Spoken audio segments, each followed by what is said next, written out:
the hypersensitivity disorders. So, did this happen to you? You went to a new place and soon you started sneezing, wheezing for no explained reason. When you return from that place, your symptoms will be disappeared. So, what could be the reason? What could be the reason?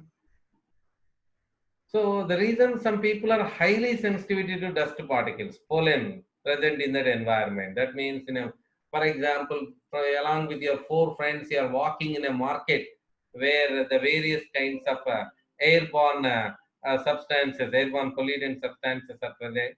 So, in that area, among your four friends, that only two of friends show some different kinds of symptoms like the sneezing, wheezing. Why not you? Why those people are having this kind of sneezing and wheezing? So that we need to understand here. This is person to person, it varies. In some people, they are highly sensitive to dust particles or pollen or any kind of substance, here, food material, it may be likewise. So if they avoid the allergen, every person have, that means not I am saying continuously every person should have some, but individual to individual, there some are allergic to food material, some are allergic to dust particles, some are to the pollen grains. Likewise, everyone will have their own kind of these allergic issues. Okay, so that what is the reason behind them, that we need to see here. The above mentioned reactions could be due to allergic responses, due to the allergic responses by the body. Okay, so that what makes them. So simply I said over now, atopic allergy is the major one, which whatever the allergy which I said now, that is atopic allergy. We have so many like anaphylactic, arthritis, serum sickness, delayed hypersensitivity, that kind of things we have. So in that particular disorders, we are just discussing as a basic line that exaggerated immune response. The exaggerated, this is a major line you have to remember. The exaggerated immune response. That means we'll go for a small story to understand much better here. For example, if someone that one or two kids in your colony just they are fighting in your colony, the kids, some school kids are fighting each other. Okay, imagine if you call the police control room, that saying that sir, a bigger fight is going in my colony, you please come. And the police people with battalion, with some 100 number of police, they came here. You just shown, sir, these are the people fighting, you arrest them. What might be the response of those people? The police who came here urgently, hurriedly they came, and you just shown them, sir, these kids are fighting, you arrest them. What they do? They do the destruction of our own, our total colony. That means with anger. No, no, I'm saying just example. Whether they do that like that or not, definitely they get anger or not. In the same way, you imagine this is our immune competent cells. Like whatever the listed one, macrophages, immune competent cell, B cell, T cell, so many we are seeing, isn't it?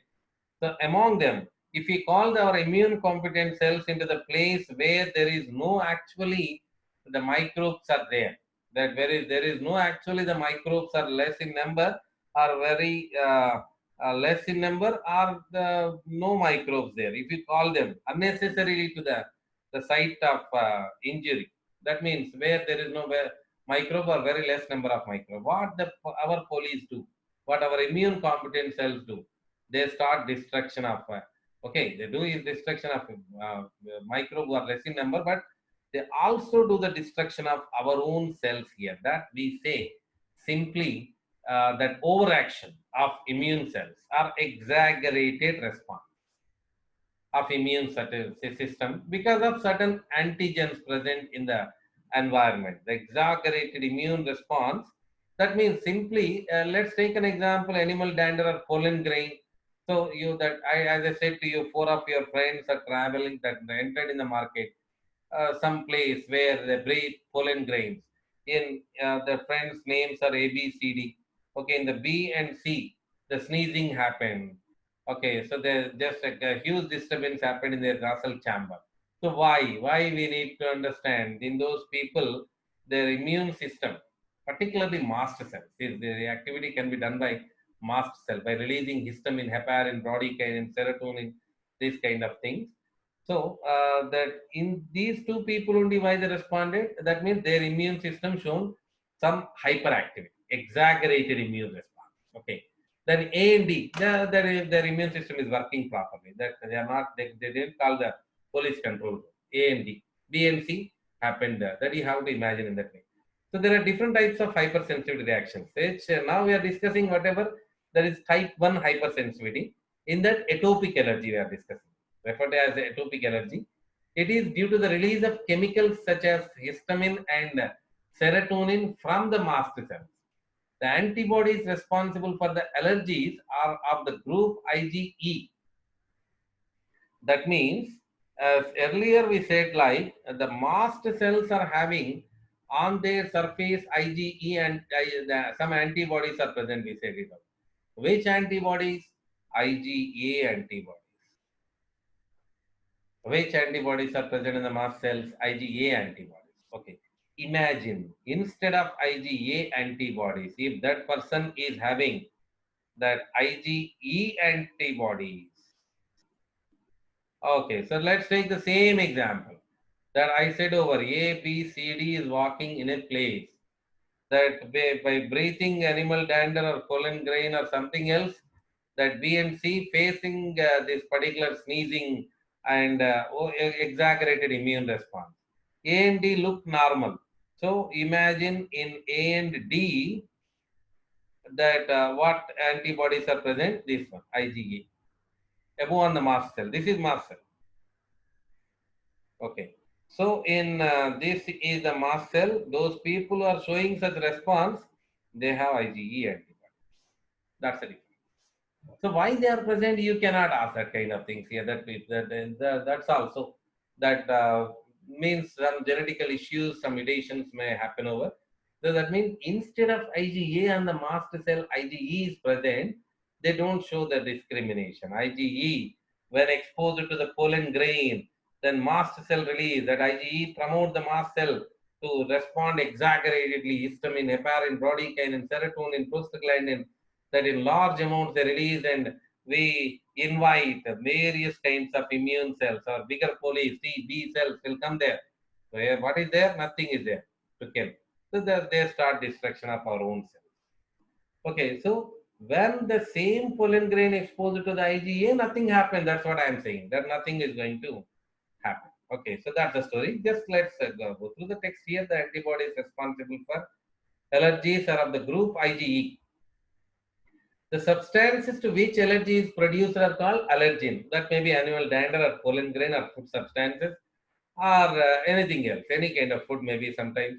So what happens? Nothing bigger happens. Symptoms include sneezing, watery eyes, running nose, and the difficulty in breathing. These kind of things. Yes, very few cases it is going to be more dangerous even. So for determining the cause of allergy, the patient is exposed to or injected with very small doses of possible allergen. In general, that will be done with that medicines. In case some medicines also like penicillin, penicillin is not suitable for all. So what they do, they give little injection of the penicillin and they see what kind of reactions are going on. So is there any treatment for this? Yeah, definitely, because mast cells are releasing histamine and doing all this danger, doing all this mess, isn't it? So that's why antihistamine, adrenaline, and steroids quickly control the symptoms of allergy. Okay. So that nowadays you may see that in COVID cases also, sometimes because of the exaggerated immune response of our body, that immune cell, they started instead of along with HIV virus. Imagine these are the HIV virus cases, that HIV viral infected cell. But our T cells came and started destruction of our normal health cells also. So that for that treatment they are now giving by giving steroids. You can give antihistamine, you can give adrenaline, and you can give steroids. What they do? They prevent at least our immune cells not to destruct our healthy cells instead of or along with the infected cells. Okay, so simply remember what is allergy. What is allergy? That doing destruction of our healthy cells instead or along with the infected cells, that we say allergy. Why it happened? That because of mast cell exaggerated response, that histamine, bradykinin, serotonin, the substances will get released from the mast cells. They do this kind of activity. Okay, we have an example here. More and more children, in case of metro cities of India, suffer from allergies leading to asthmatic attacks due to the environmental pollution. Nowadays, in metro cities, it is happening. This could be mostly due to the exposure of various types of pollutants in the urban atmosphere. Okay. So some more information like, have you ever heard of anaphylactic shock? Whatever shock we are seeing, whatever the allergy we are seeing, that is atopic allergy. Okay. So I'll give a brief. I'll give a brief here just for your information, that in future classes you may learn this.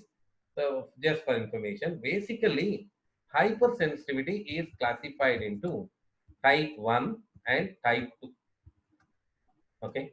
In case of type 1, anaphylaxis, that anaphylaxis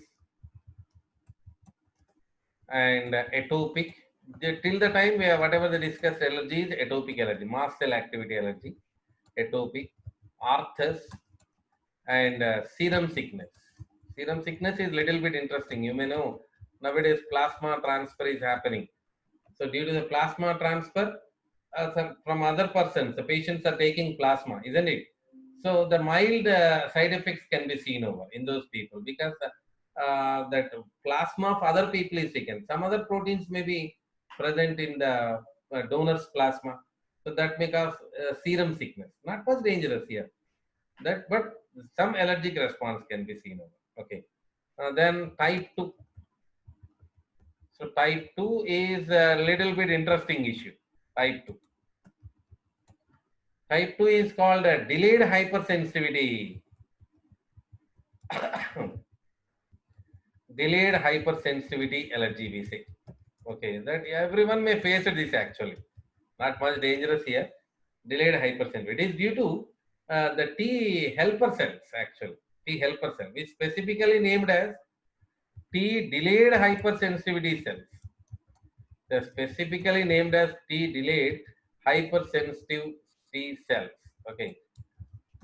So T delayed hypersensitivity cell, because you may know the activity of T helper cell in general. Okay. What is the activity? When microbe enters in the body, what they do?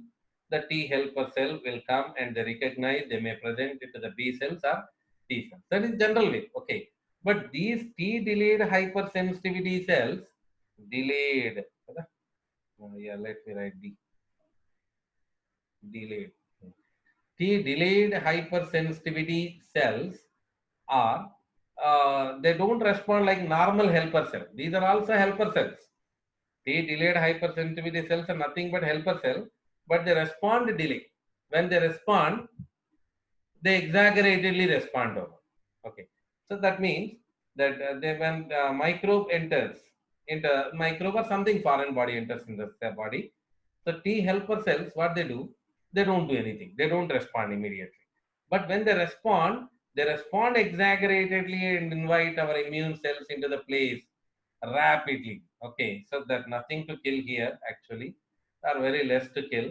So that's why they start destruction of our own body cells.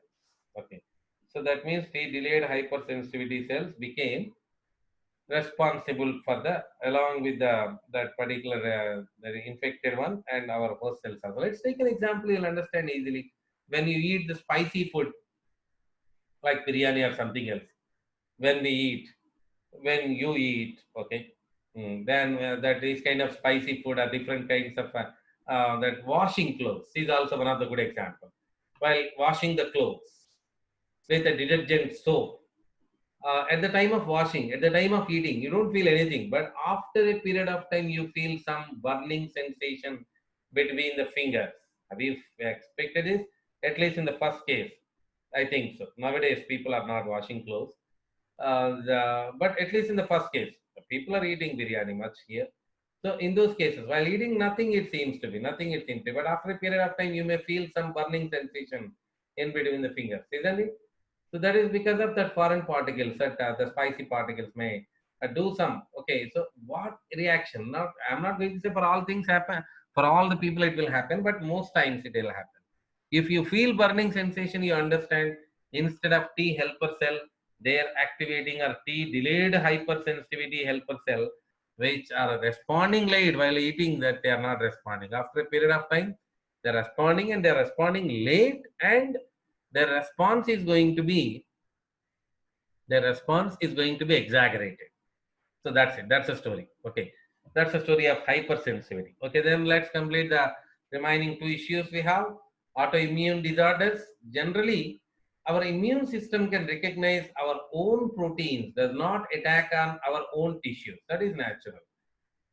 Okay, that we will be able to recognize what is ours, what is not ours. Sometimes, unfortunately, our immune system fails to recognize some of our own body proteins and treats them as a foreign agent that results in attacks of our own tissue. Similarly, like hypersensitivity, but here that will come in disorder level, that we say autoimmune disorder. This leads to some very serious diseases collectively known as autoimmune diseases.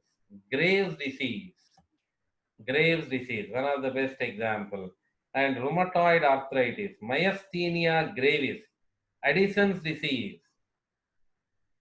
Graves disease and Addison's disease we learn in endocrinology. There I explained mechanism also to you. Okay, so Graves disease, rheumatoid arthritis, myasthenia gravis, Addison's disease, these are all going to be that autoimmune disorders. Okay, in these cases, the villain is not outsider. The villain is itself our immune system, properly unable to recognize that particular the self and non-self, self our tissues and foreign tissues. So that's why the danger may leads to the Graves disease, Addison disease, and rheumatoid arthritis, myasthenia gravis. So what is the solution? We have to use immunosuppressants.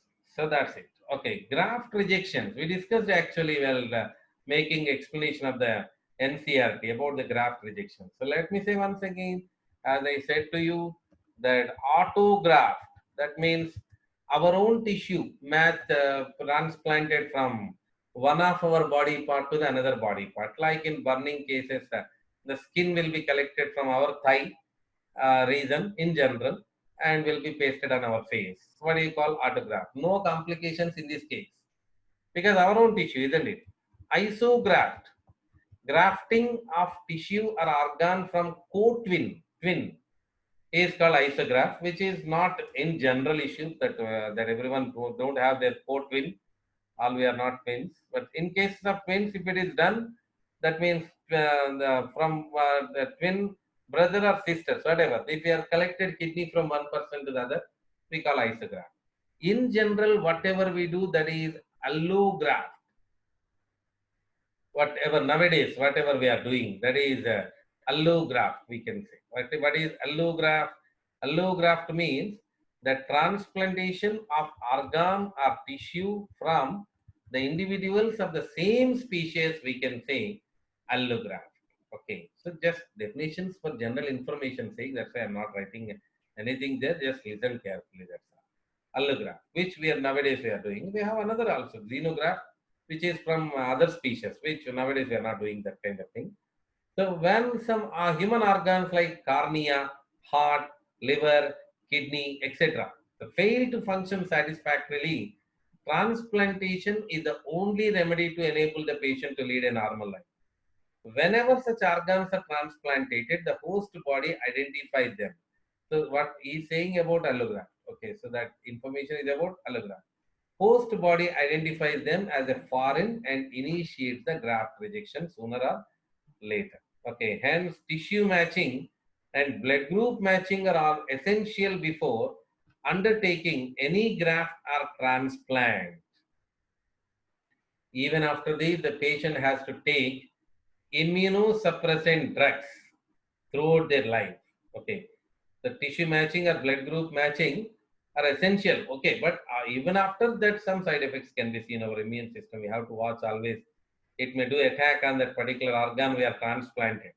Okay, so that even after this, the patient has to take immunosuppressant drugs throughout their life. Okay, so that's it about autoimmune disorders and the graft rejections. Then this is the session of immunology. We are going to end it up. The session of immunology we are going to end up here.